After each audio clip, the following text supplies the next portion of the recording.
wrestling fans, right back here to the Nation Network. Tony Schiavone with you, and this is AEW Dynamite. Tonight, we are going to see Chris Jericho, and a lot has still to be settled with what took place starting at Slammiversary and then coming over right here to AEW. Stay with us.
Fans, here we go, and guess who's here?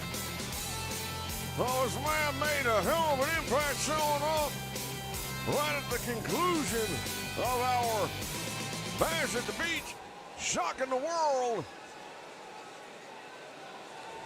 Have I got everyone's attention now? My God, for the longest time, all I was hearing is, are you gonna come back to professional wrestling?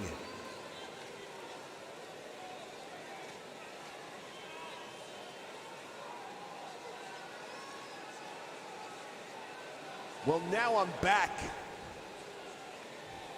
And while that might be what a lot of you wanted, there's some guys in the locker room right now that I know aren't so excited.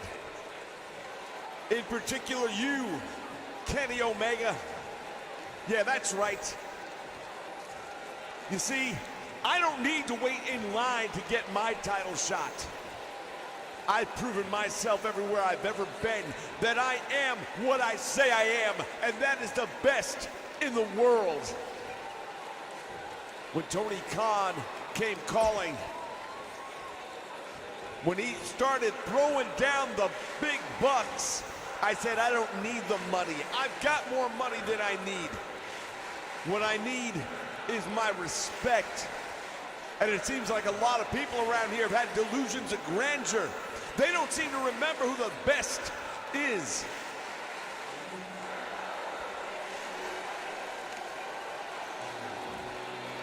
Well, hold on just a minute. That's not Kenny Omega. No, damn sure is not.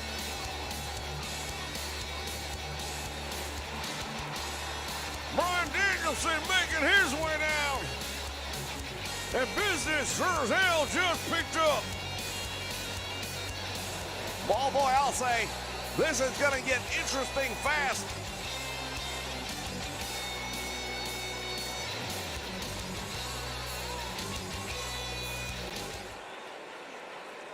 These two men, no strangers to one another, but both recent acquisitions here in AEW.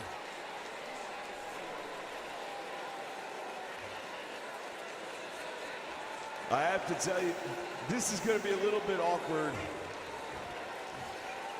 But when Tony Khan called me, he told me that I was going to get a shot at Kenny Omega's championship. I don't know what he told you, but I know I'm getting a shot at that title. You know, Brian, I've always respected you because you understood this business for what it is. You always treated it with respect, and you are a professional wrestler.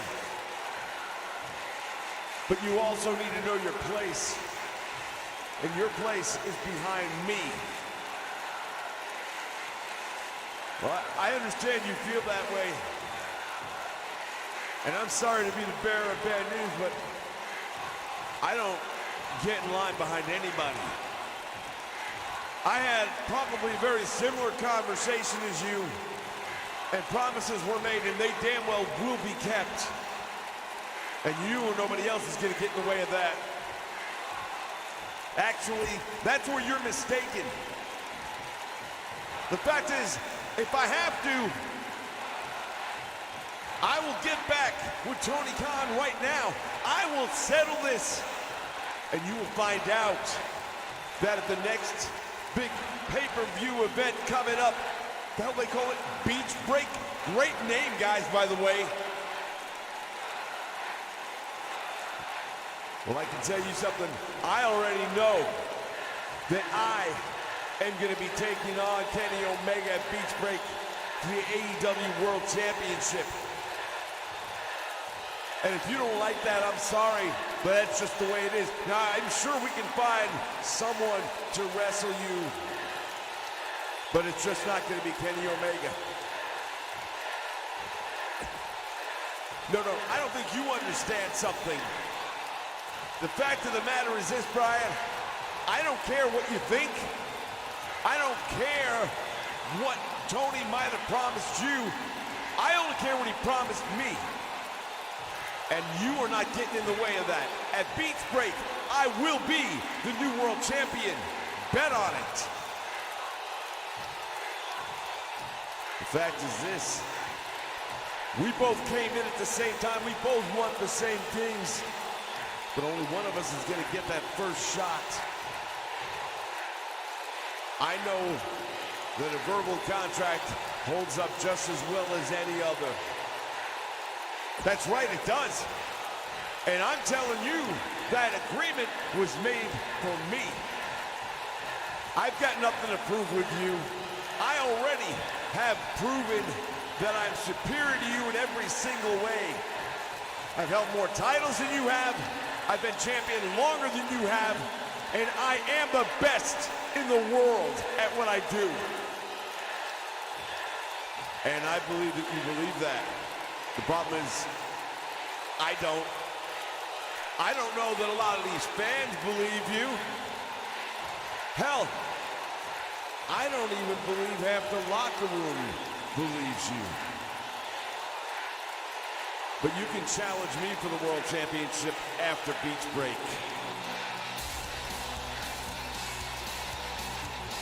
Well, something's gonna have to go down here. Promises made, now what's gonna happen? Who is gonna challenge Kenny Omega? I've got no idea, but we'll have to find out soon.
All right, fans, we are back, ready to kick off the in-ring action tonight with tag team wrestling at its finest.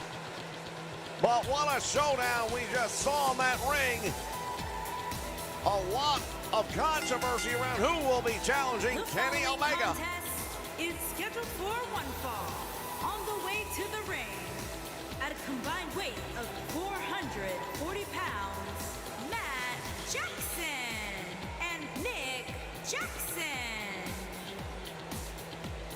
Well, the Young Bucks make their way down the aisle, talking about controversy, talking about championship titles. These are the former World Tag Team Champions. They were absolutely shocked by Team Taz recently. Indeed they were. Brian Cage and Ricky Starks upset. The Young Bucks took the AEW Tag Team Championship. There is a return match coming at Beach Break. It is going to be the summer party to end all parties, ladies and gentlemen, and you won't want to miss that.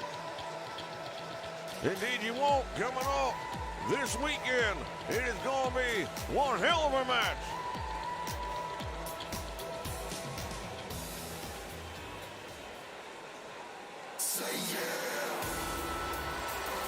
As we take a look at two of the top teams here in the AEW.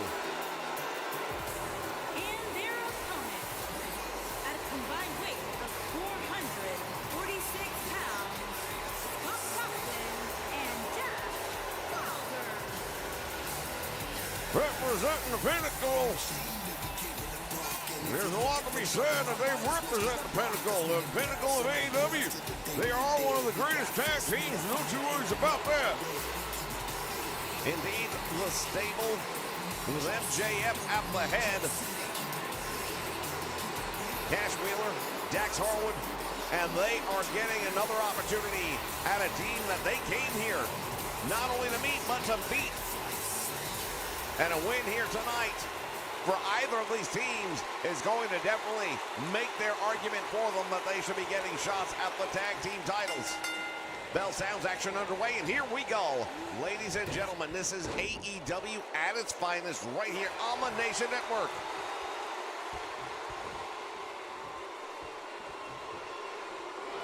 Well, fans, we want to thank all of you for joining us here on the Nation Network. Shout out to Prime Time in the house.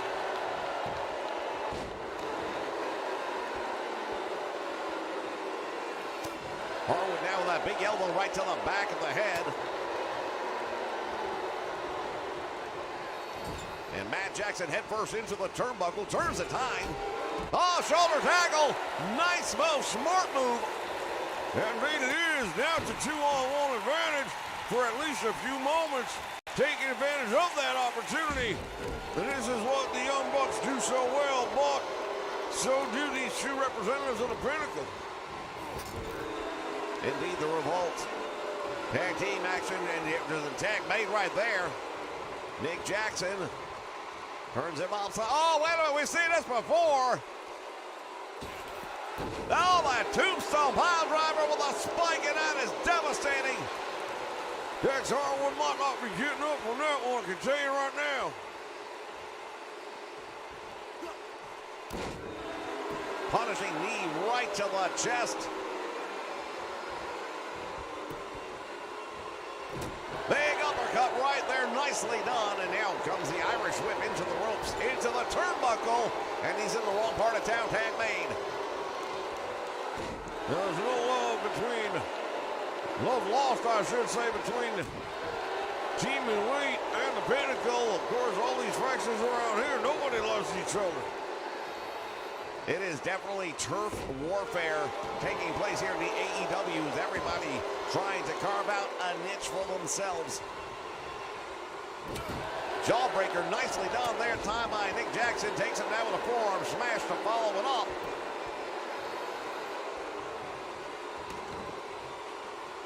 Loading up a fist right between the eyes. Cash Wheeler dazed after that one, and now here comes that Irish whip again into the turnbuckle. He goes. Nobody hauled head first, and he caught it. Cash Wheeler's got him up there. Gory bomb, face first into the mat. And that took a little something out of him. Nick Jackson in trouble, needs to make the tag to his brother. Going to work now on the arm, and one of the things that the Revolt do so well is they target a body part and they continue to go to work on it. Will it be the arm? Well, you never know, and you got to remember something. In these locker rooms, people talk, and there might have been, for all we know, an injury that Nick is trying to perhaps work his way through. The word circulates back there, and it is very possible that if he has had such an injury that they would know about it, and you know they're going to do everything they can to exploit it. Now going to work. Oh, he's working the trapezius. That nerve pinch. And Matt Jackson able to escape that hold. A very painful hold, I am told. Oh, yeah, it's definitely going to render somebody pretty much ineffective. And look at it. What's the double team happening here? Oh, my God. Double trigger. Into a Northern Light suplex. Could not hold him down for the 3. But I'll tell you what. A lot of damage being done right here.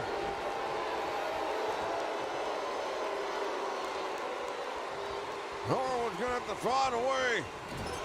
I beg your pardon. Wheeler's going to have to find a way to get Harwood into the match.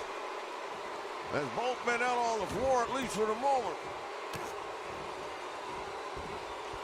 He's taking a lot of punishment. This one down. Sunset flip, shoulders are down. Referee is right on the spot for the cover. 1 count only.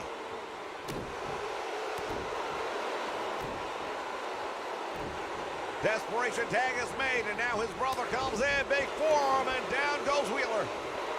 Went for another one. And a drop kick. And there's a lunging tag made.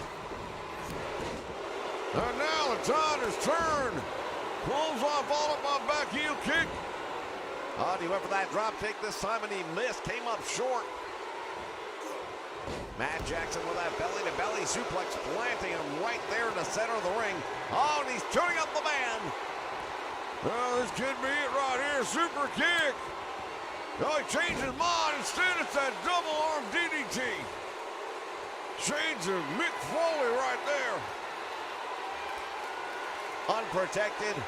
Oh, there it is, a super kick. Finds its mark, and a save was made. And now Nick Jackson comes in and plants him face first into the mat.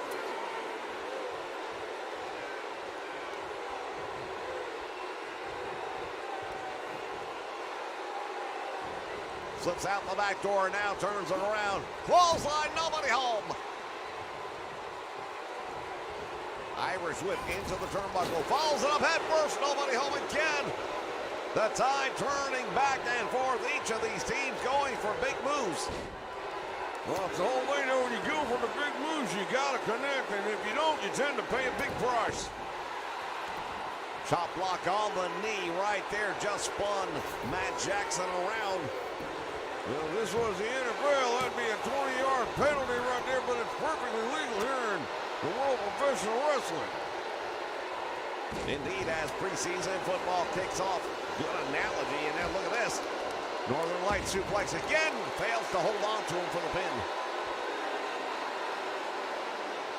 That Northern Light suplex really going to drive a lot over. Look at this, he caught him. He caught him coming in. No one there to make the save. Small package roll up, shoulders are down. He got the win. A huge victory for the Rumble.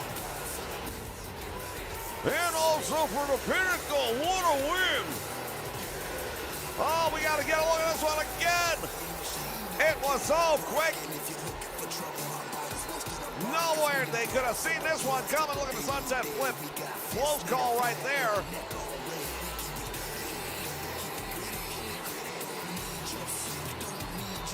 Flipping that knee, and that might have been what set this whole thing up.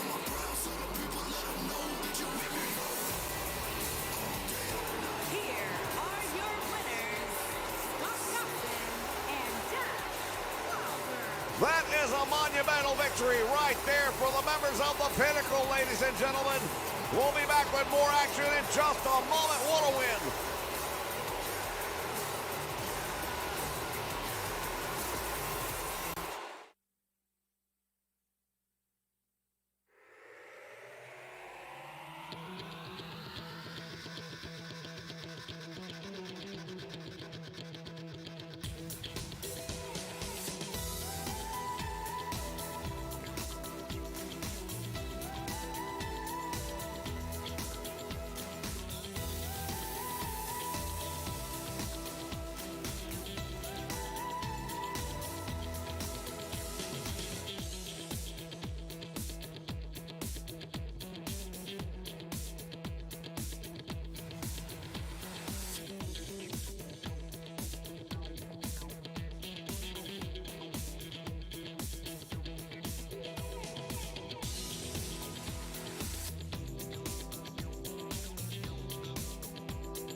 All right, fans, we are back with more action coming your way. This time it'll be singles competition in the women's division.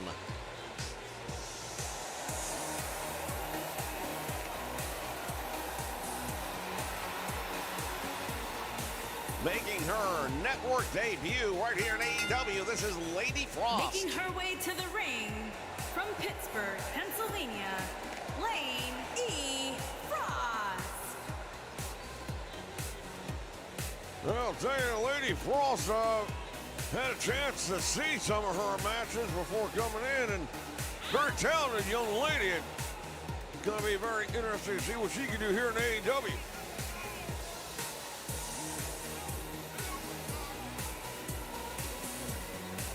Crowd still buzzing about what we saw just earlier on tonight. I mean, everything's been a bit of a shock here tonight. If you're just joining us, CM Punk came out here to call out Kenny Omega, but it wasn't Kenny Omega that responded to the call. Instead, it was Bryan Danielson. Both men claiming that Tony Khan made promises. Here we followed that off with one of the greatest tag team matches I've seen in quite a while, and a huge upset.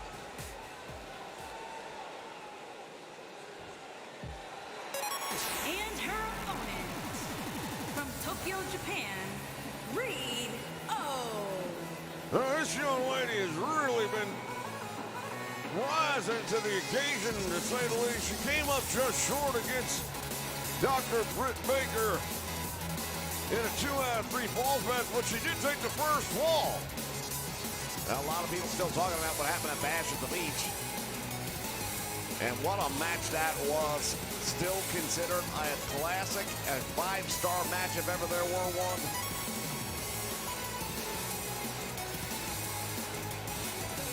And to your point, if that were a regular single fall match, we'd have a new champion right now. However, it was 2 out of 3 falls, and Britt Baker showed the resolve of a champion and came back and won that match. That's going to be a great test right here for Lady Frost.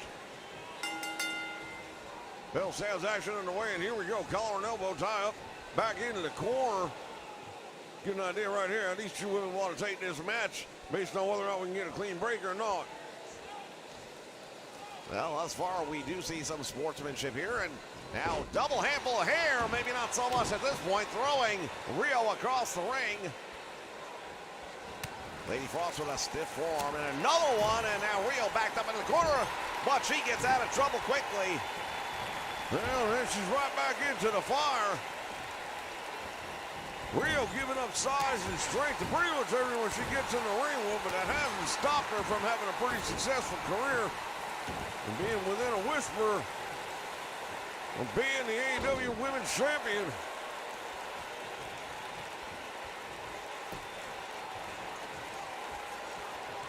Now targeting, oh my goodness, right down on the arm.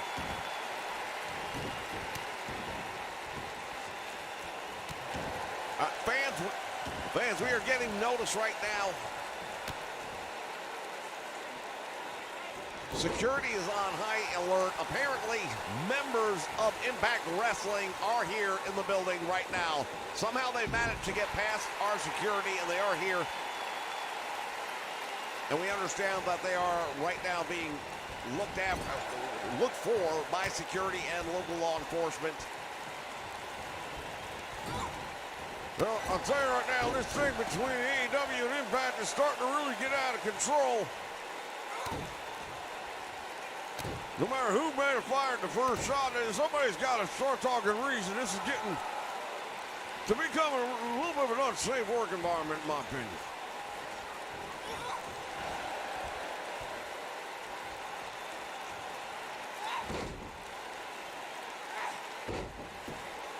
Going to work right now is Lady Frost.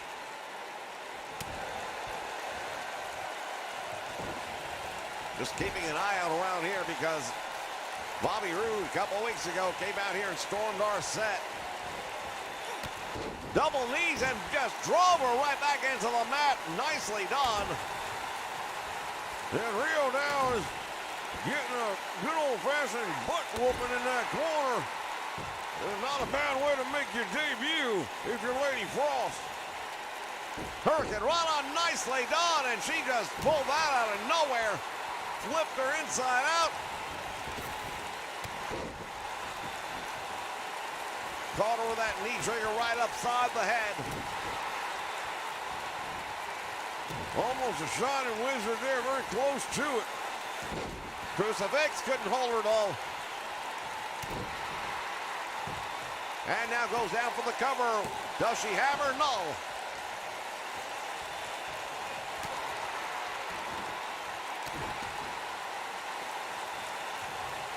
Now two handfuls there. Oh, jawbreaker. Down across the knee. Tremendous backbreaker right there. Targeting her. Lines her up. Oh, the knee catches her right in the head. This could be over. What a win it'll be. Oh, 2 count only. Damn, that was close, and you're right. What a big win it would be to come out in a debut and to pin this young lady. Head first dropped down on the turnbuckle, and now she just collapses right into the corner.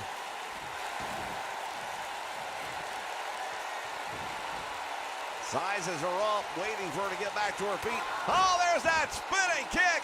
Caught her and might have knocked her out cold. Too close to the ropes, and that was a mistake right there, my Lady Frost.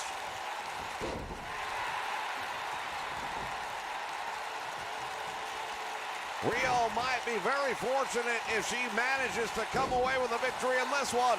Nice neck breaker, hooks the leg. Referee has to go around the long way to get there and only gets the 1 count. Well, being in position as an official is about as important as any other part of the match. When you gotta end up taking a good 2 seconds to get there for the count, and that gives the person being pinned a big opportunity to get out. These two ladies exchanging blows and back elbows. Follows her into that corner with another devastating knee strike, and how much more of this can she take? This is how somebody gets concussed. She might have knocked her out with, oh man, 2 count. That's how close it was. But Rio not done fighting back yet.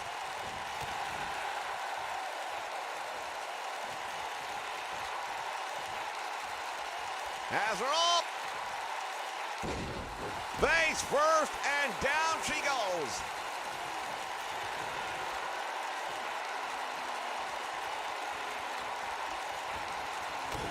And again with that knee right to the face. She's in a whole world of trouble. There's that kick. One more time almost knocks her out cold, and maybe it did. Rio doesn't look good. Hook in the leg, referee.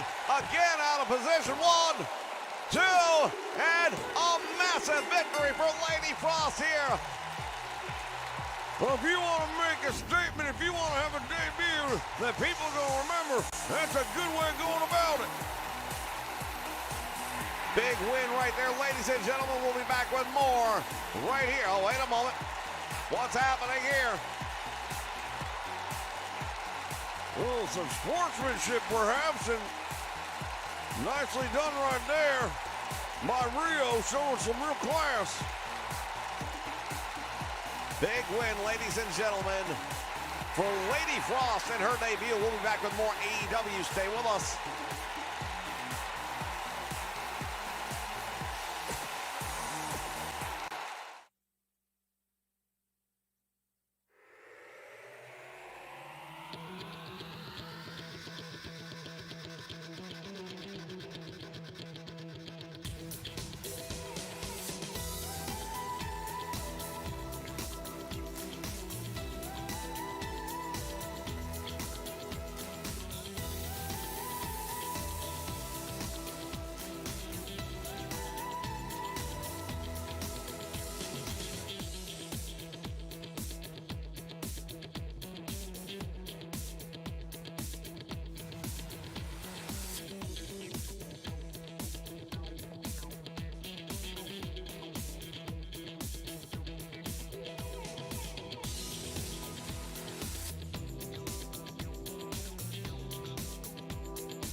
All right, in the ring this time is Chris Jericho. All right, listen up. I don't come out here just because I want to hear myself talk. I happen to know that running around somewhere backstage or somewhere up in this arena, probably hiding out behind a urinal somewhere, beer money is in the building.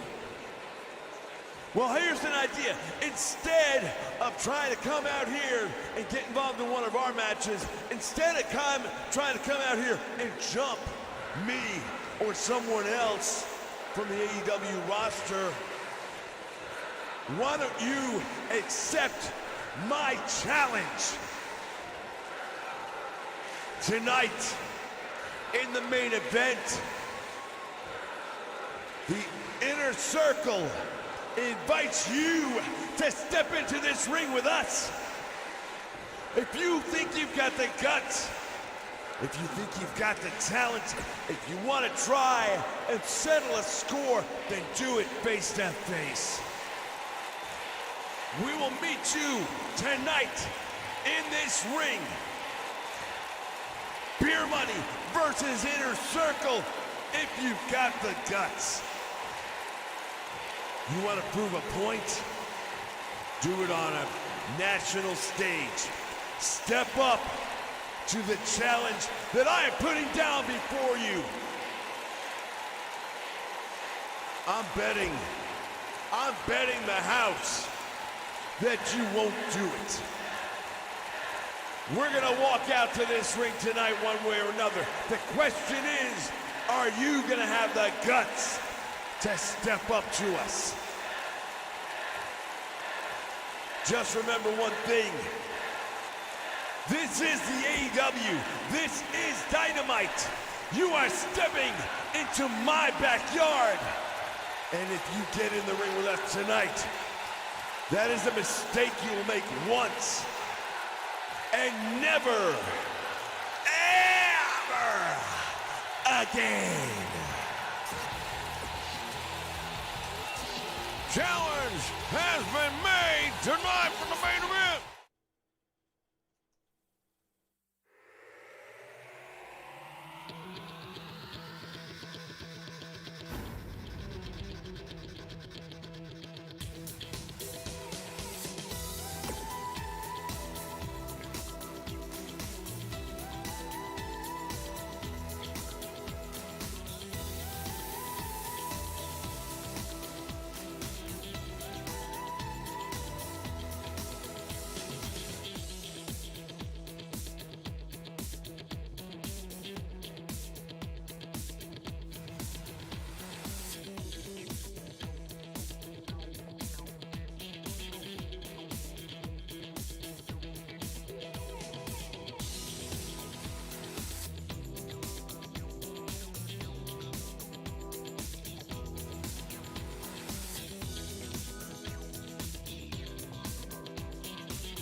All right, fans, time for some more in-ring action here at AEW. What a night it has been, and we're not even there yet. Will they accept the challenge? We're going to have to wait and find out. Accompanied by Ward Rose. And from New York, weighing in at 205 pounds, MJF. MJF coming out here with Wardlow covering his back. Always nice to have a fair fight with the odds in his favor. Does MJF. Well, we mentioned earlier faction warfare here in the AEW, and that's going to be on display right now. It's been a pretty good night for the Pinnacle thus far. Will it continue?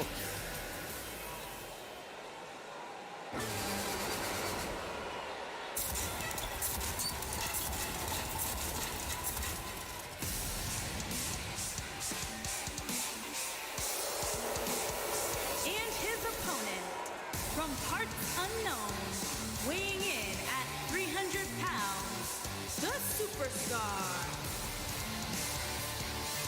Well, coming down to the ring, this is 10.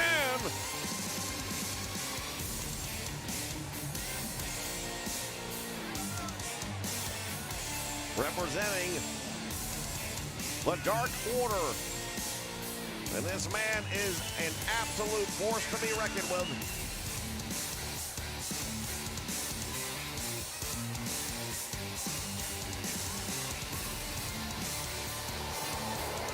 Well, it definitely is, and it's going to be very interesting to see how this one goes.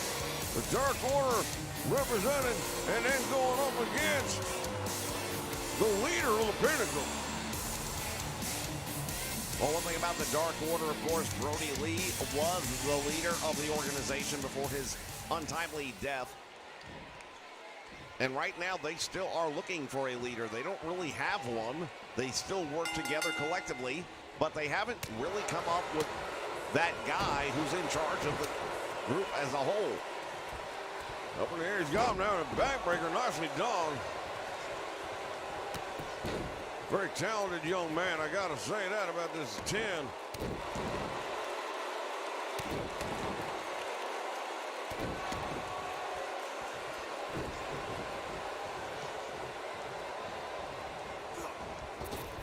Drop down, nicely done right there. Comes over the big boot right across the face. And MJF's gonna be having his bell rung and that. He wants no part of this.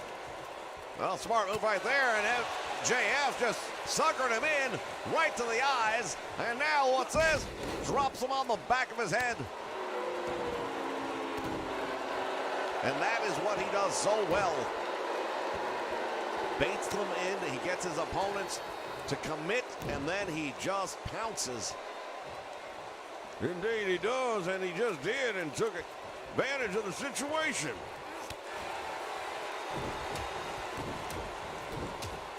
Series of clubbing forearms, and he's backed them all the way into that turnbuckle before 10 starts fighting back, and now's the Irish whip. Back body drop, and MJF just took it. High up into the rafters. Crash landing.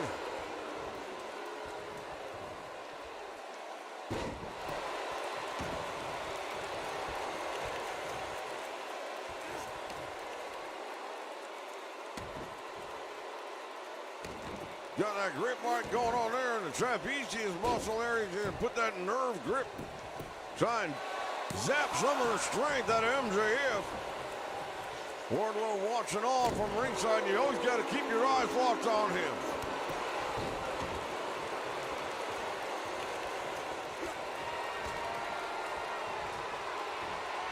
Oh, choke slam! Good God! That was tremendous right there, and MJF not moving.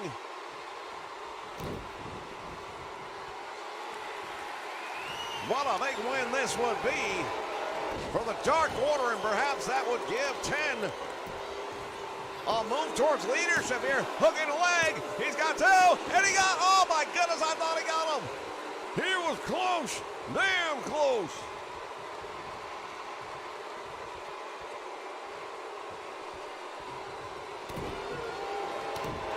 Now putting the boots to MJF, and Wardlow cringing with each one of those impacts.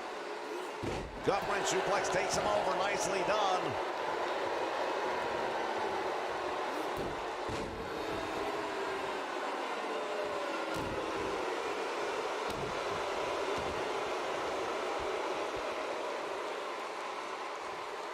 Gotta go to work on the arm. Oh my goodness!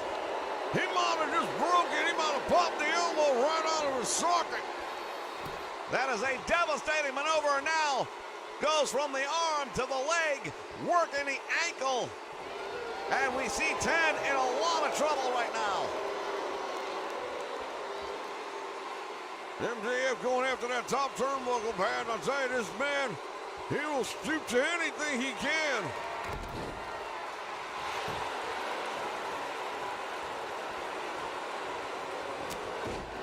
We've seen a lot of... Oh, wait a minute. Going for the cover here. Big uppercut, and he just barely got that shoulder up. I wouldn't even call it a kick out. No, it wasn't. It was more of a reflex action, much like when the doctor hits your knee with that hammer.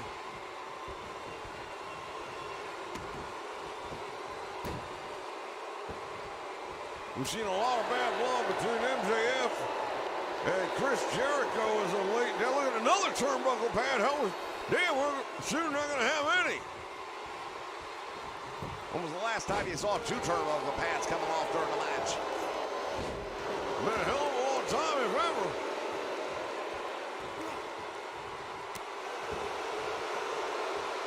Gonna have to wonder now. Oh, there he goes! Referee was busy fixing the brilliance that is MJF. Waited for the referee to be fixing the turnbuckle pad and then went down low. He used that same move to get a win over Chris Jericho recently. Yeah, you don't have to like this man, and quite frankly, I don't. But you have to appreciate that he's got such a mind for this business. He played the referee like a fiddle, and then took complete advantage of the situation.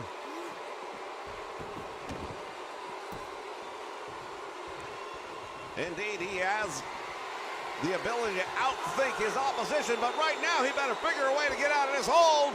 Penn has got him wrapped up in this variation of a bear hug, but he's triangled the arm. He's in trouble. Referee's asking if he wants to give it up. I don't think he did, but he might have blacked out. Going for the cover. And a huge win. Ladies and gentlemen, what a night for the underdogs here in All Elite Wrestling. We'll be back. Stay with us.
All right, fans, we are back, and in the ring at this time, he is the world champion, Kenny Omega.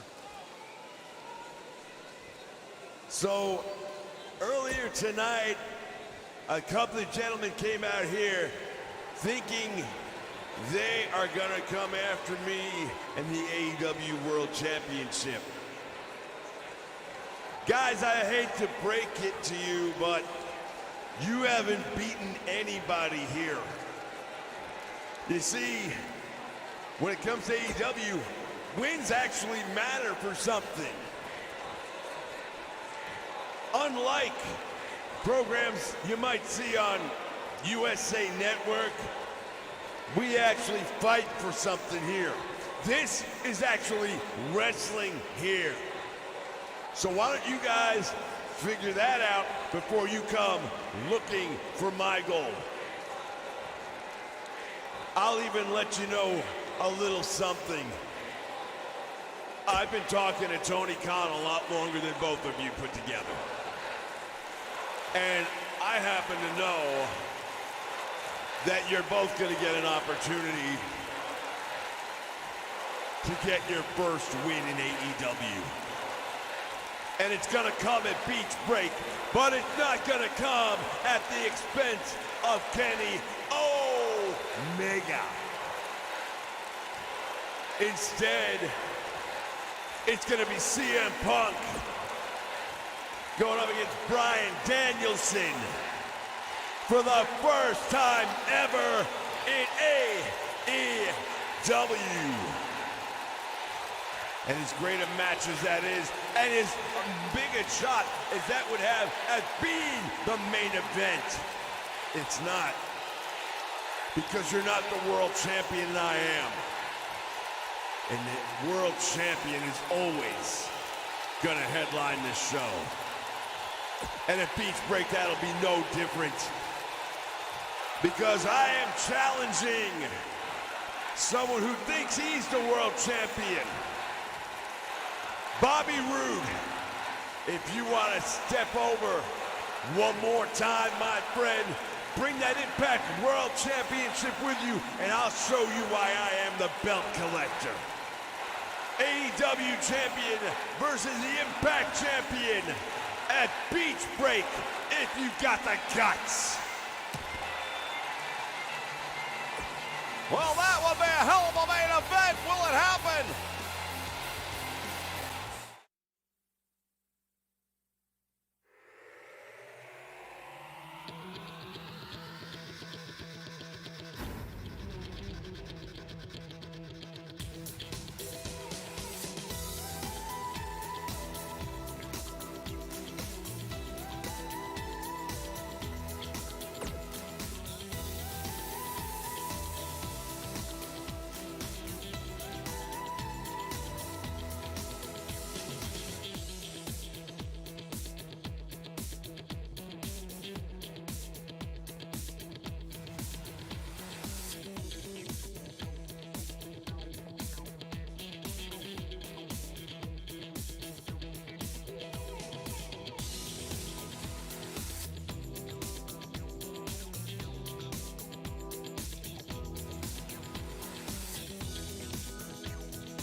All right, fans, it has been an eventful night, and things are not going to change now. Making his way to the ring, accompanied by Brian Bill Mann. And from New York, weighing in at 204 pounds, the superstar. The varsity Blondes making their way down here. It's going to be a singles match, however, featuring Chris Garrison, and he's going to be going up against the man who has made very short work of getting a reputation here and one of the fastest ever to rise to the top and have a championship title around his waist. Of course, we are talking about the one and the only Malachi Black. And as you stated, he came out immediately and made his mark here in the AEW at the expense of a legend. Indeed, he almost took the head clean off of Arn Anderson, who was coming down to the ring to make some sort of announcement. A week or so later, Our son, Brock, got in the ring. Perhaps ill-advised with his lack of experience at this point. And also got the beat of a lifetime. Neither of those men have been back seen And since. his opponent, from Amsterdam, Holland, weighing in at 215 pounds, the World Television Champion, Aleister Black. Well, that led to the meeting with Cody Rhodes for the TNT Championship. Cody coming to the aid, defending, if you will, the name of Anderson in both Arn and Brock. He's known them forever, and they are members of the Nightmare family. But even he wasn't able to get the job done, and now all three men have not been seen or heard of since getting in the ring with this man right here, Malachi Black.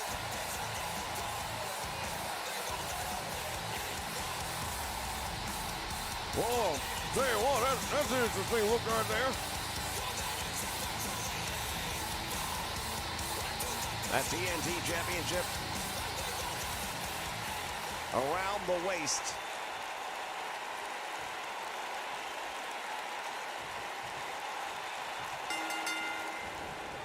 Oh, that knee just caught him, and Griff Garrison goes down.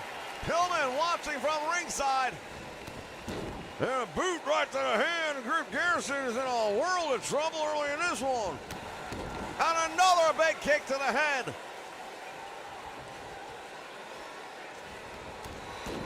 This man has been absolutely devastating since the moment he walked in.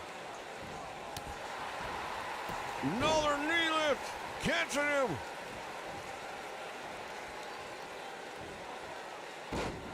And Griff in trouble. Slowly getting up to his feet, and what's going to wait for him here? Oh, that's it! Blackout! Hooks the leg! Pillman up on the ring apron, distracting the referee.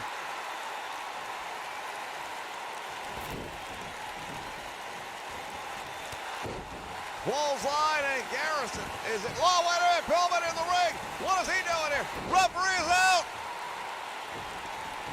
Pandemonium! And Pillman just got caught off the top rope!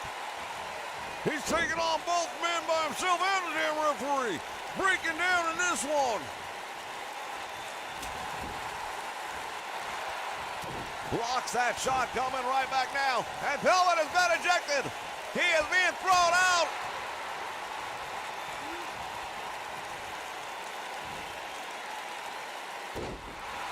My goodness. Malachi Black waiting for his opportunity. Oh, swing and a miss. Caught him with that one. And by float over DDT, and Garrison rolling out to the floor. My word. No one and now no two men can hold up to this guy. Well, he has been a one-man wrecking crew, no doubt about it, ever since. Coming here to AEW, shocked the world, and continues to do so. There's a DDT right there. Oh, he says, no, I don't want it.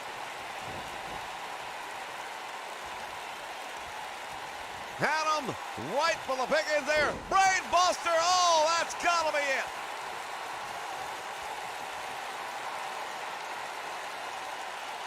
Garrison slow to get up. There it goes.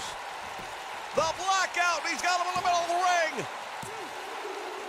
Another victim falling to the feet of Malachi Black.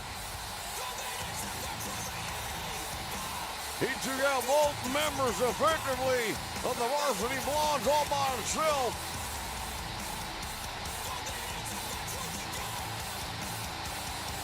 Most impressive indeed. Look at these kicks right on the button. His lights are turned down, hence the blackout. Here is your winner, Aleister Black.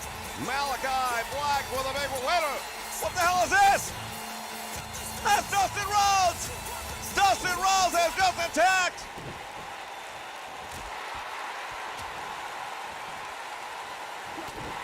Dustin Rhodes has hit the ring and he's just attacked Malachi.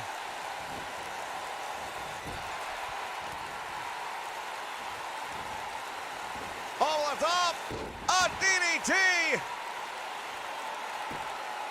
Malachi Black staring down Dustin Rhodes.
All right, fans, we are back, and will we have a main event?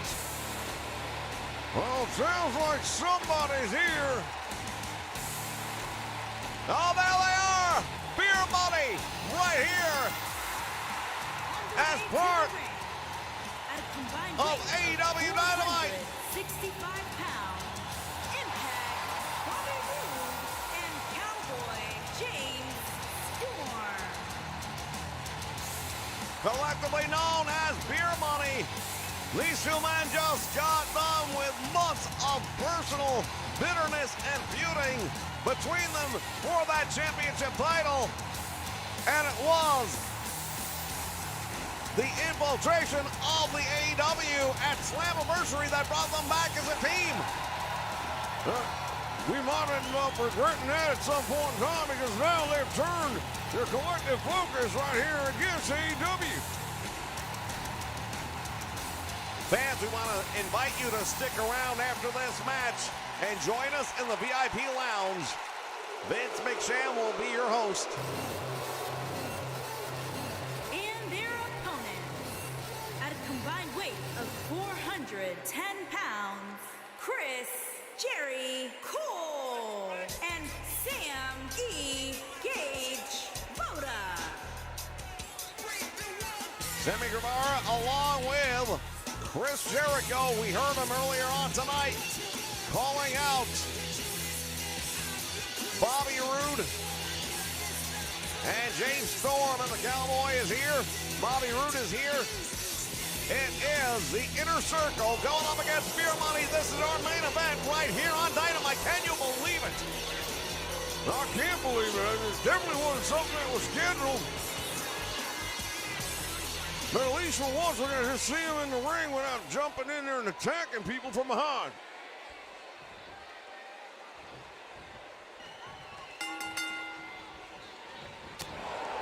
Bell sounds and action's underway. Nice block right there. Now at the same time, we heard Bobby Roode called out for that championship title. What will it be like at Beach Break? Will he accept the challenge? What kind of a main event will that be? I'll tell you right now, you'd have the two champions going head-to-head. That would be absolutely unbelievable, in my opinion.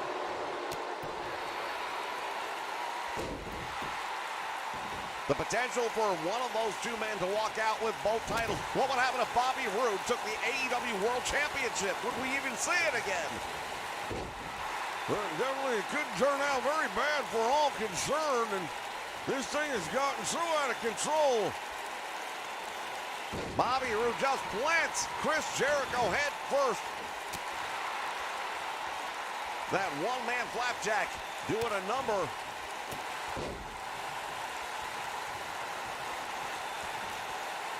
Jericho has had a storied career in the world of professional wrestling, but arguably never more over than he has been right here in AEW. Tag is made. Double team round left here, money. Double back body drop. Got him way up into the rafters with that one. He came down with a hell of a thud.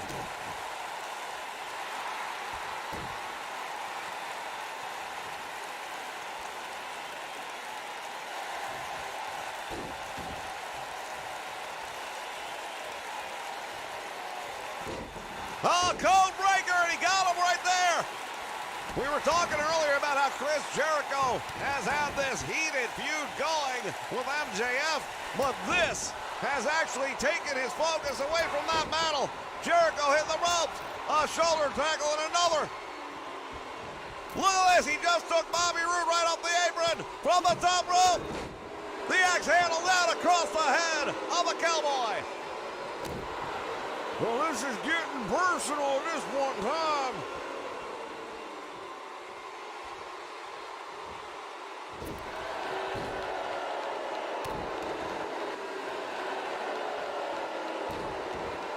And now Jericho lining up those legs. That inverted form of a figure four as he puts the pressure against the side of the knee, but the Cowboy with a big right hand gets out of trouble for the moment. Well, he recognized the danger he was in if he didn't get out of that hole and didn't waste any time breaking it.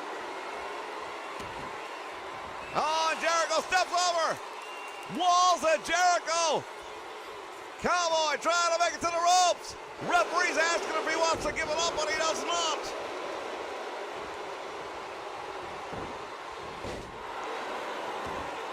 Well, it's called Jericho a veteran, and he is a veteran. But you can say that about both members of Beer Money as well. These are guys who all have traveled the roads. They have all been in the ring with the biggest names there is in the business. They have honed their craft to get them to where they are right here tonight. The main event of AEW Dynamite from behind. Well, Jericho, as a veteran, should have known better.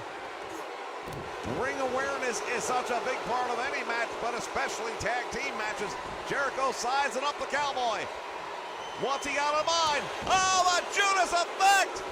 And he busted him open, he's out! Save made by Bobby Roode. The Jericho right now, no respect whatsoever for the Cowboy. If it weren't for the save made by Bobby Roode, this one would have been over. Tremendous DDT now, that blood trickling down the forehead. Not the first time Bobby Roode has ever tasted his own blood, however. It's not going to make him turn tail and run, I can promise you that. Oh, hell no, it won't.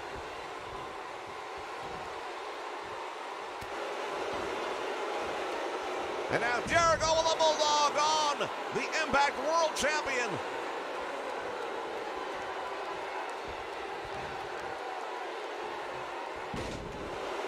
Nice suplexes. Well done right there by Jericho. Oh, he's going after the arm. Well, if you're Kenny Omega, you're watching this right now, and you're going to be thinking about, no matter what happens here, Bobby Roode's going to definitely feel the effects of a move like that. Indeed, you see him grabbing that arm. How much damage might have been done, we don't know. Big move by Roode, hooking the leg. Jericho down with two and just barely got a shoulder up. Well, this is about bragging rights. Make no mistake about it. This is Impact versus AEW. And we're in the AEW's ring. So it's going to matter a lot more. Sammy Guevara comes in and makes a save. Cowboy James Storm trying to get a piece of Sammy, but he couldn't do it. Referee was able to head him off in time. Bobby Roode now. Oh, that's got to be it. Big DDT, and now Jericho's in trouble, and another save made by Sammy Guevara. German suplex, and Sammy just got taken out.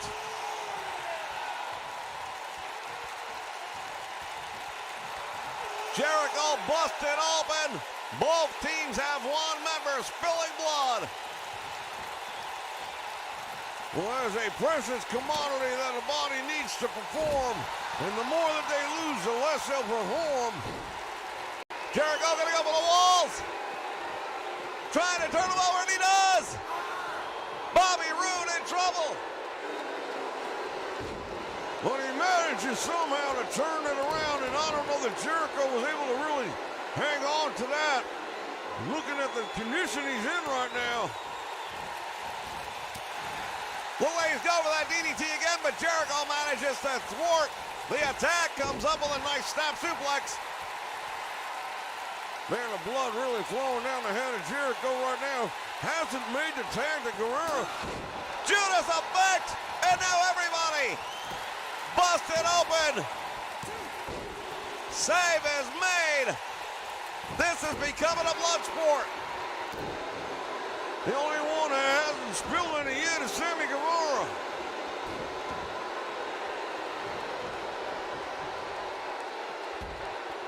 This is gang warfare, ladies and gentlemen. Make no mistake about it. Jericho's up. TKO. And there's no one to make the save. Guerrero's still down and out on the floor. Look at the head of Jericho. He is absolutely busted open.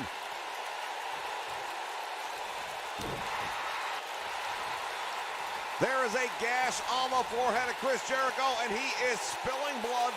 Referee's getting a closer look, but he might have to call the doctors in at some point. Jericho's in a lot of trouble. He's got to make the tag. He's got to get Guerrero into this match. Power bomb, nicely done.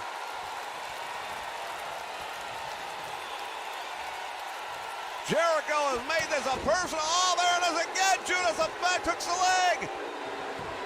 Shoulders are down. Oh, and he kicks out. I can't believe it. And then finally here comes the tag, and Sammy is a fresh man. You damn sure can't say that about either member of Beer Money right now. To the corner he goes, tag is made, and now look at this, a double team by Beer Money on Sammy Guevara. Guevara with a big left, connecting with the head of the Cowboy. Snapmare takes him over. Drop kick right to the back of the head, and James Storm in trouble.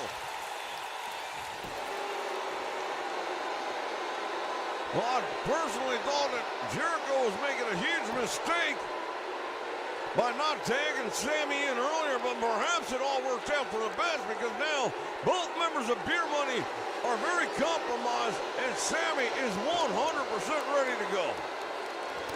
Oh, there's a clothesline, and that might bring him down to about 90%. Tremendous clothesline lariat by the Cowboy. Making that tag, and they're going to have to tag in and out very quickly to try and regain some of that stamina.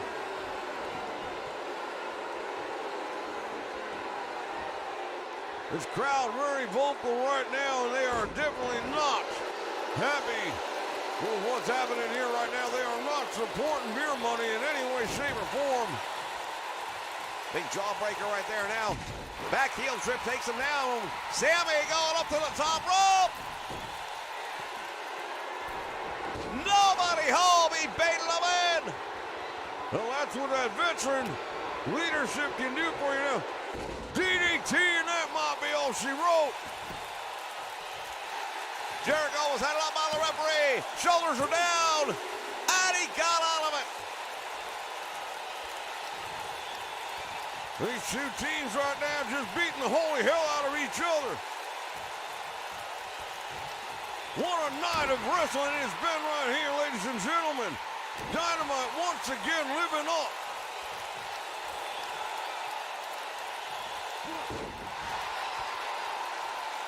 Cowboy James Storm now going to try and see if he can take some of the wind out of the sails of Sammy Guevara. And another big clothesline, and he's going to put that knee right in the back, pulling back up on the chin. Referee's right there to ask if he wants to give it up, but Sammy won't go. This is about so much more. This is about pride. This is about bragging rights. But it's about defending your home territory. Oh my goodness! The Canadian Destroyer, and a 2 count is all he'll get. How the hell did he kick out? I have no idea. Sammy getting ready to go to the top rope, but he better be paying attention, and he wasn't. Bobby Roode makes him pay. Oh, he's right back up again. Well, apparently he didn't learn the first time, and Bobby Roode's going to make him pay for it again. Bobby Roode buying enough time, perhaps, for Cowboy James Storm to make the tag. Here's a tag made to Jericho. Forearm right to the head. Jericho got swept away. Oh, another forearm. And a drop kick, and he just put the Cowboy down on that one. Ladies and gentlemen, these guys are beating the holy life out of one another. Referee's going to have to do something here at some point in time. This can't continue.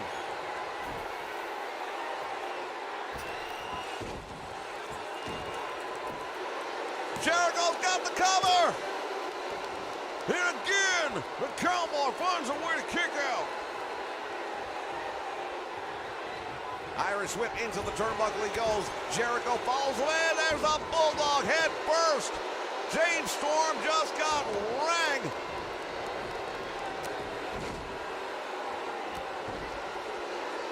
Bobby Roode attacking Jericho, beating him within an inch of his life. Jericho needing those ropes just to get back to his feet, but he's got him back breaker right across the knee. Keep an eye on the Cowboy on the ringside area. He's not up. He can't make a save if Jericho can get something to happen here.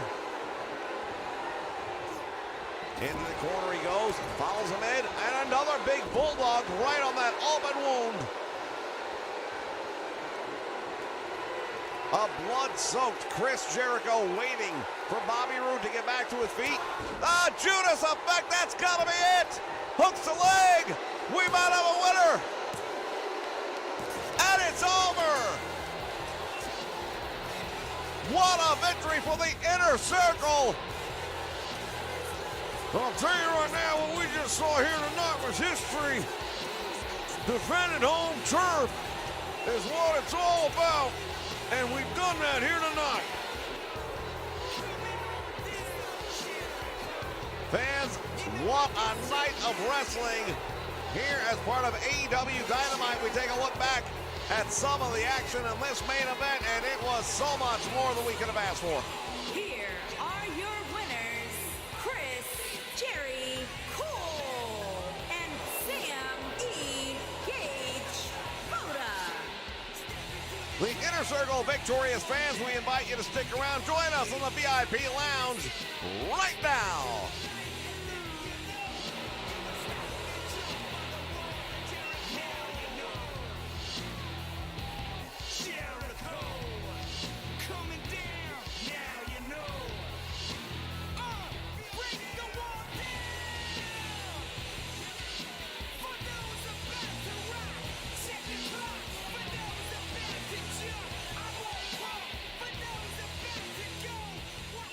Hello, everybody, and welcome back to the VIP Lounge. Pull up a chair, get yourself a bit of the bubbly.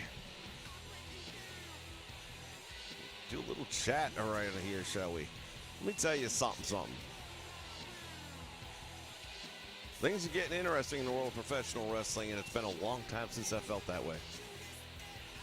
I was not an AEW fan for probably their first year because I just thought it was garbage wrestling. It really was. They had some talent, and then they had a bunch of indie guys that had no business being on a national platform. You had guys like Jimmy Jacobs who wasn't a wrestler. I mean, let's be honest. And you had other names like that just didn't belong there. A bunch of spot monkeys, things like that.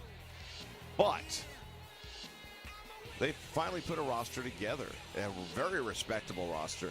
And there's a lot of similarities that I was starting to draw early on between them and the original TNA before it became Impact.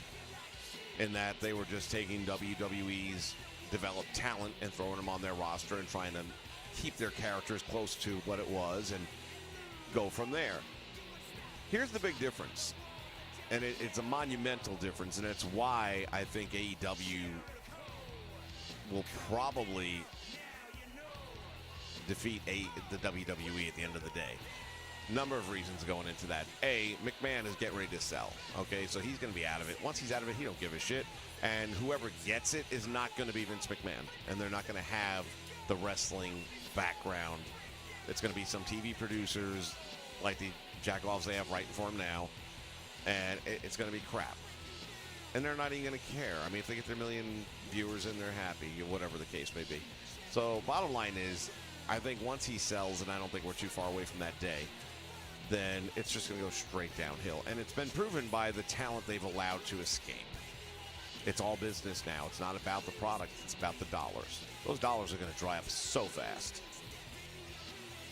That said, AEW hasn't just taken their talent. AEW has gotten their talent over when they failed to. Now, you go back to the old TNA days.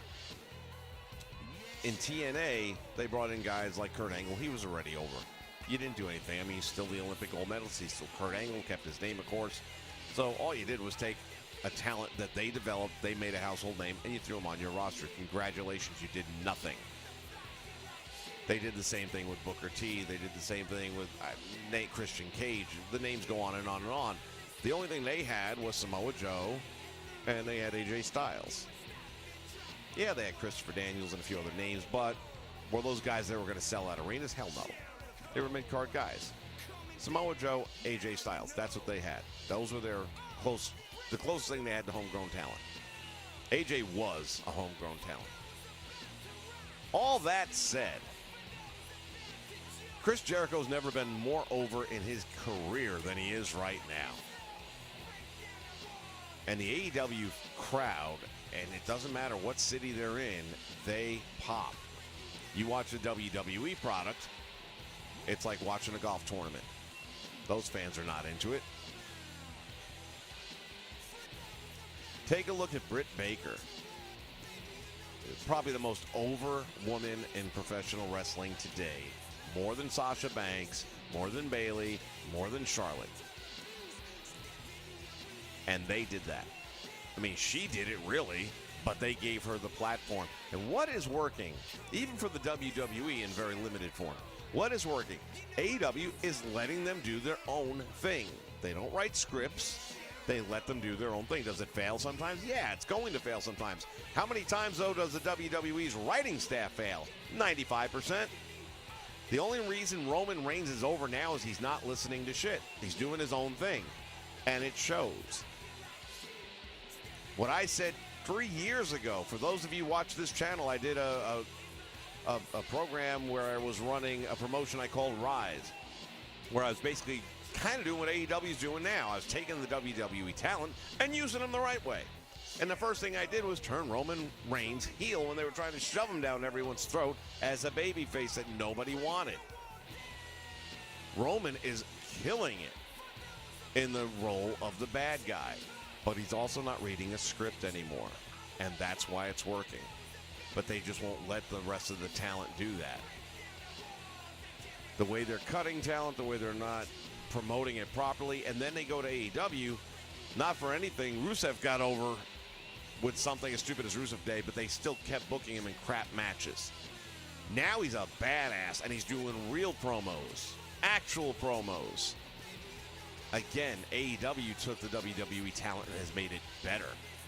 I could not stand Andrade.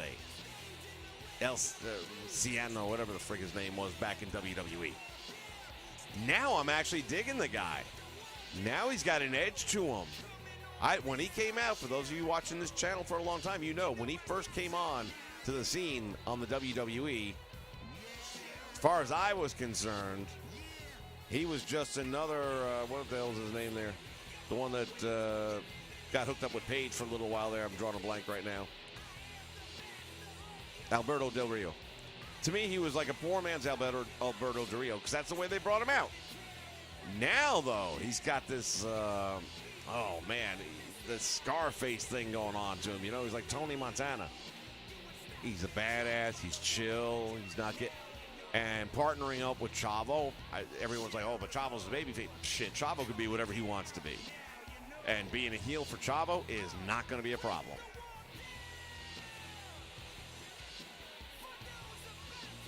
You look at what these guys are doing now with this talent and how they're getting it over and Sean Spears. Spears, another guy who was never used properly in the WWE, now starting to get some real opportunities to do stuff. The AEW, maybe by dumb luck, I don't know, but I've watched their entire program this week, and I believe last week too, and I haven't done that with any promotion, with the exception of NWA. In a long time. Everyone has been on somewhat fast forward.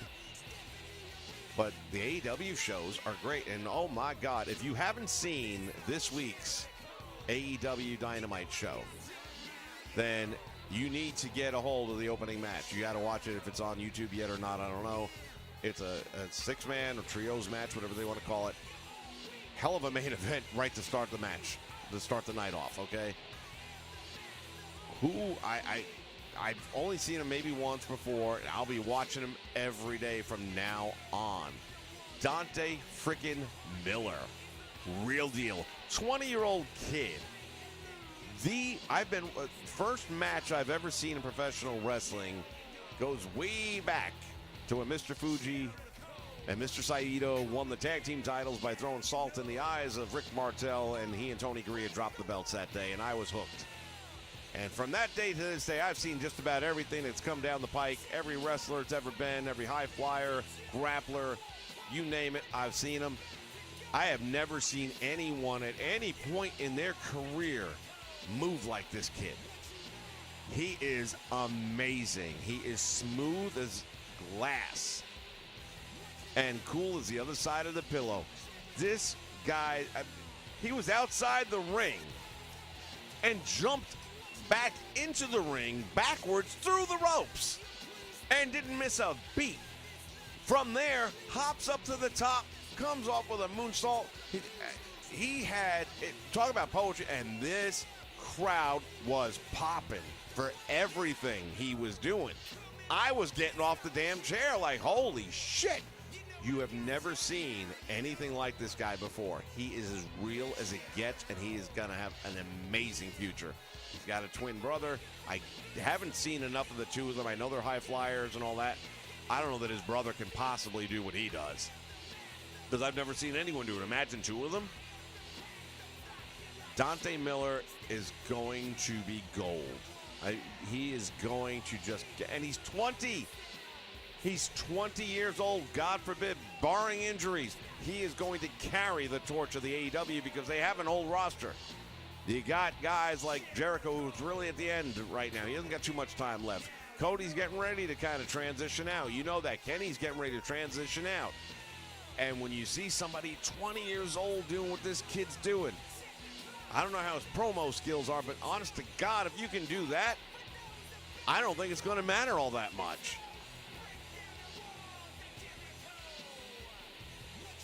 NXT, yeah, buddy. NXT,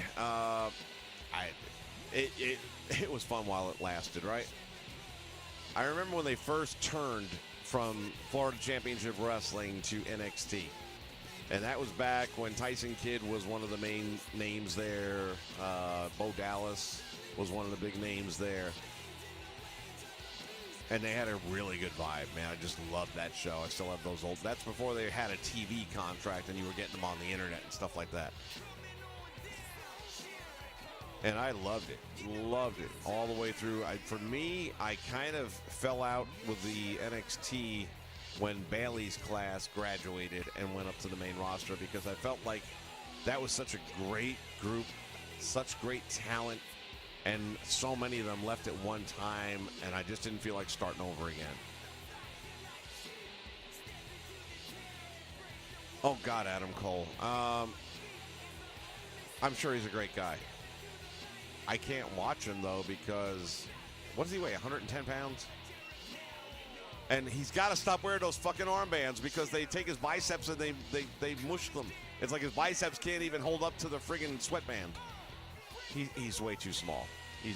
There's nothing believable about him. Yeah, Rey Mysterio was small too, but somehow it worked for him.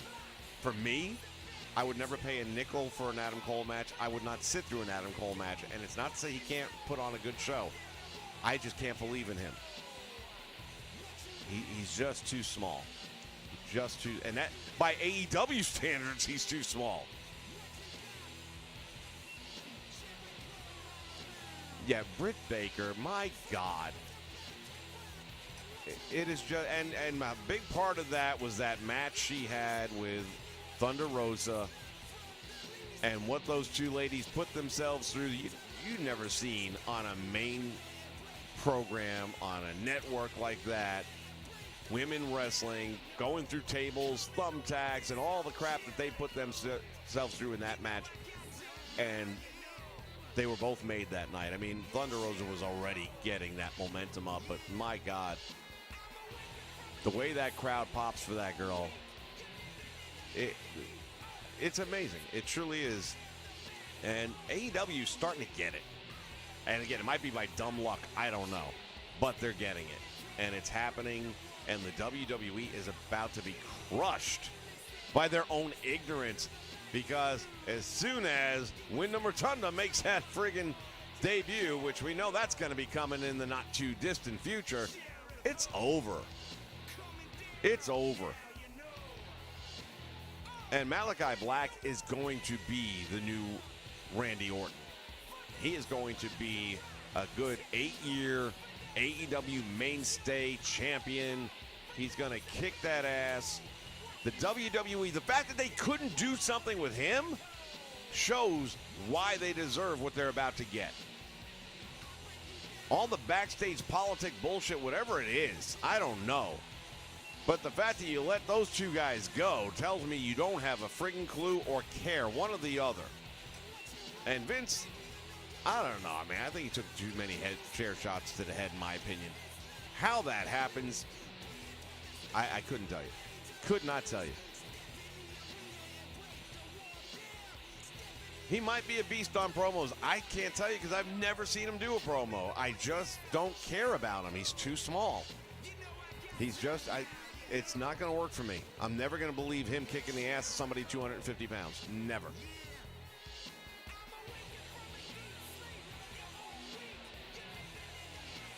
And I get it. You know what? But like I said, there's just, when I look at him, I see such an I see a school teacher. He doesn't even have a developed physique, really. I'm not saying he's like a doughboy or anything, but it's like Petey Williams. I mean, at least he bulked up and put muscle on. He was still a midget, but he put some muscle on. And when I look at these armbands collapsing his biceps, I'm sorry. It's like I've checked out. I'm not going to watch him. I'm not.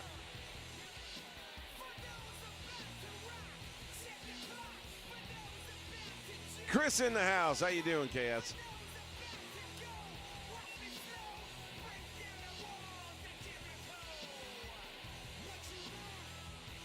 No, it's not about just being small. I mean, I'll tell you, you want to know who I like that's small? I like Jungle Boy. I think he's done a great job. But he's smart enough to partner himself up with a big guy. That works. And he's not that small. He's still bigger than Adam Cole. Not by much, but he's bigger. I like, what's his name there? Hangman. I'm a fan of Hangman. I like him. I didn't like him in the beginning so much, but I've been liking him in the last month. I see a transition going on there that's likable. I don't think they're booking him very well. I think they're going to fuck that up if they don't change it quick. Always like Jericho. Still into that. I'm loving the fact that he's getting this new lease on life that's probably carrying him longer down the road than he was planning on. But right now he's so friggin' over. I don't see him leaving.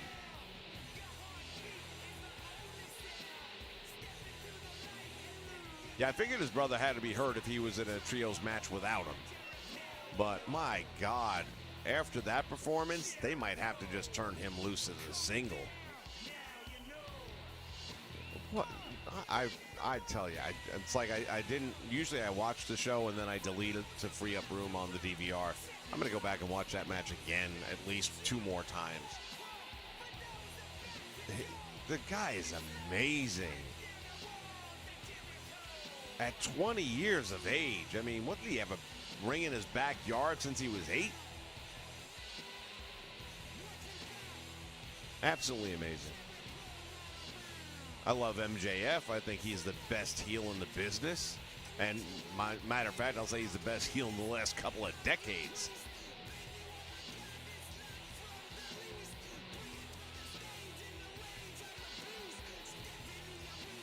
NXT going head-to-head with AEW should have done better than it did. And it again comes down to some of the booking decisions.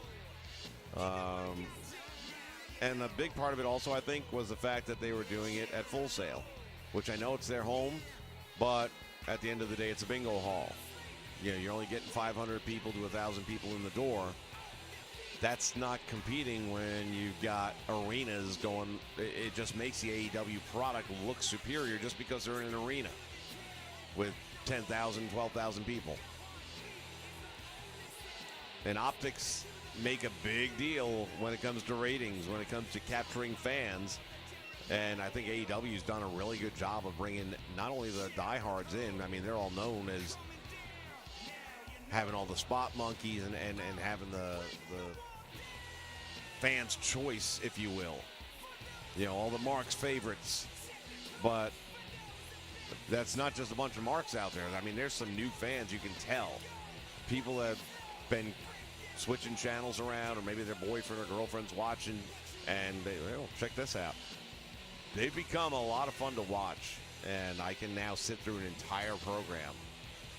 The only thing I won't sit through is a picture-in-picture. As far as I'm concerned, you might as well go to commercials. I'm fast-forwarding through that crap. I don't want picture-in-picture. Well, he won't be the Fiend, but he's already been teasing some sort of a character that might even have a mask. And WWE is going to guarantee try and put a squash on that. But got news for you. You can't stop a man from wearing a mask. You just can't wear that mask. And I am sure that Wyndham Rotundo has reached out to the gentleman who made that last mask. And I'm drawing a blank on his name. I think it was the guy who did the stuff for Friday the 13th, if I'm not mistaken. And I guarantee, and this is my point.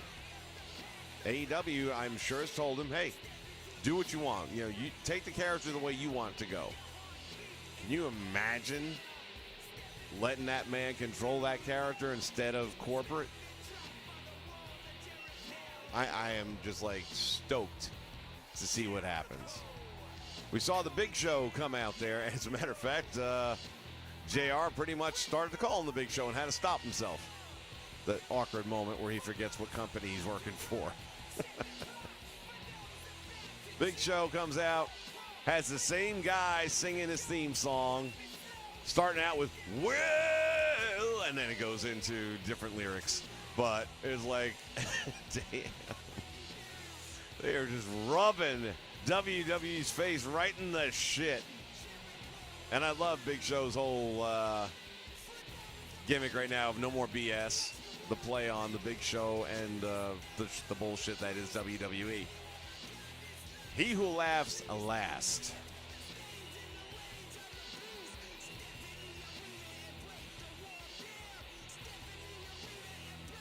I agree. Thunder Rosa and Britt Baker need to have a lot more matches because they are awesome together.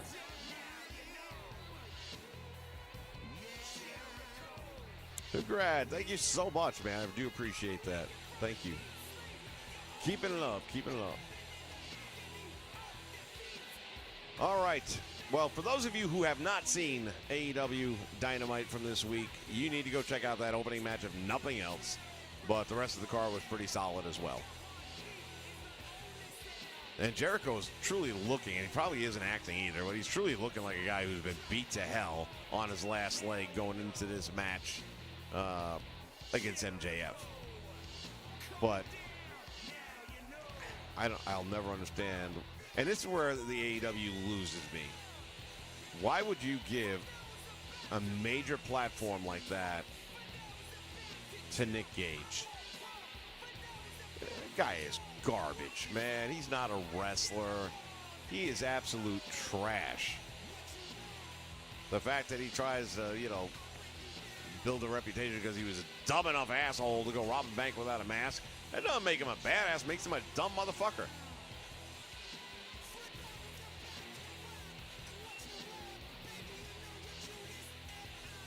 You don't have to worry about the WWE writers being fired. Soon they'll have all the talent fired, and then there won't be no one to write for. Somebody had written in, or had made a meme to look like it was being posted on an official Twitter account. And it said something about, "Help me, I'm hiding in WWE headquarters. I'm the last one. They're trying to get me. Hunter and Triple H and McMahon are trying to find me."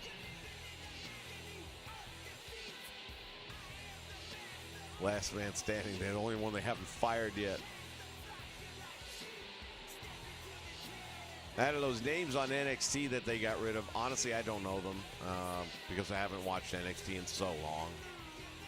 I tried to watch a little bit when they did the War Games. I wasn't happy with the War Games. I didn't think that was... Once you take the roof off, it's not War Games. So it was nice you had the two rings together, but if you're going to do it right.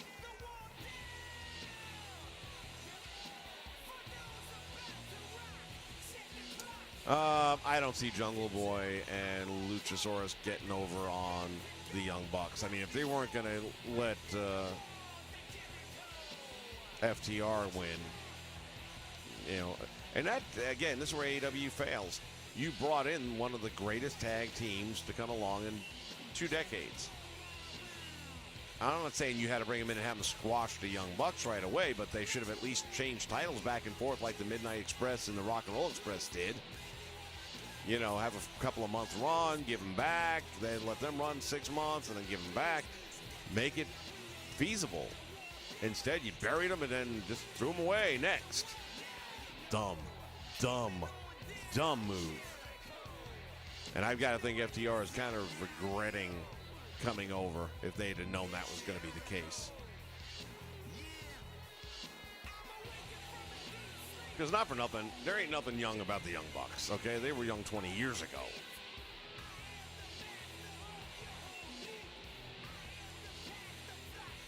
Hangman turning heel, I mean, you could. I don't know that that would work well with the current story direction.